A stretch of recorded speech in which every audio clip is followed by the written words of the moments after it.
Hey there, so today we're still at Martin House. Ignore the spill, this is just water. I was trying to watch a football game while trying to drink water at the same time, and not a good idea. First year doing fantasy draft, so I have both Tua and what do I have? Mixon. So I'm like, and the Dolphins and Bengals are playing right now. So anyway, fun.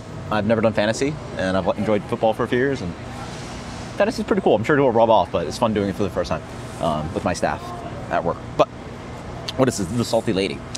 This is their Tart Refreshing Goza. This is one of their signature beers. Beer is light and strong. A little bit of light haze to it, but very pale. Very, very light haze to it. A little bit of hen.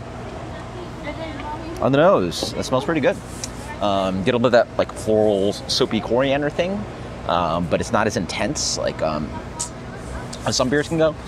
Some beers get really intense on the coriander, but the soapiness, like the soapy one's like very offensive. Like here, it's like leans toward that, but not like overly dominant. A little bit of lemony tartness going on the nose as well.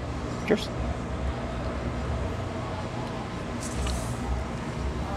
Nice.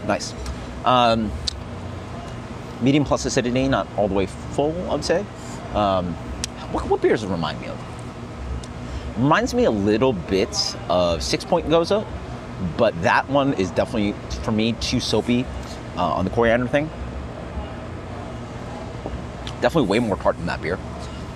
There's got to be a Goza this reminds me of, because it's not as lemony and punchy as Westbrook Goza. Oh, you know what? Who had it? Evil Twin had a Goza. Evil Twin and or Two Roads, like brewed at Two Roads. I don't know.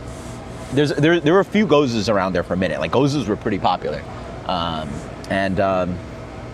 think it tastes a little bit like the Evil Twin Goza, right? I think that's the Evil Twin. You guys post in the comments. There's a beer I'm thinking of. Anyway, let's talk about this beer. You get a little bit of that kind of like herbal floral coriander thing.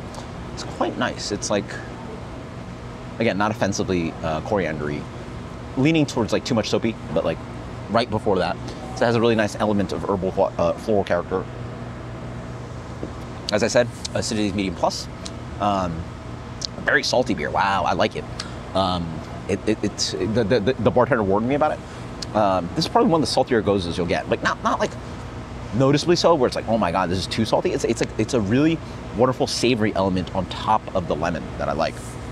So you get really kind of like brackish, like, you know, just I mean, hell, what is it? When you, I mean, I don't do the whole ritual, but like when you do tequila shots, you need the shot. Can I get the salt and lime? Like, you know, that whole to-do. It has that kind of like salty lemon lime kind of thing going on, which is quite tasty, along with that little bit of floral coriander. So, easily the best beer I've had all the evening. It took 4 beers to get here, so. This Goza, for me, high repeatability, super crushable. Like, if I didn't have, well, I guess crazy enough in Florida, I don't have access to Westbrook Goza, but if I had access to this Goza, I'd be pretty happy. I mean, I love crushing beers like this, you know, really good.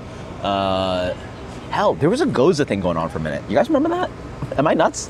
It was like happening for a minute, like Gozas were the thing. I feel like they've backed off on Gozas now. It's like more like Berliners and fruity sours and all that kind of crazy stuff, but man, I just like me a really good, refreshing, tasty Goza.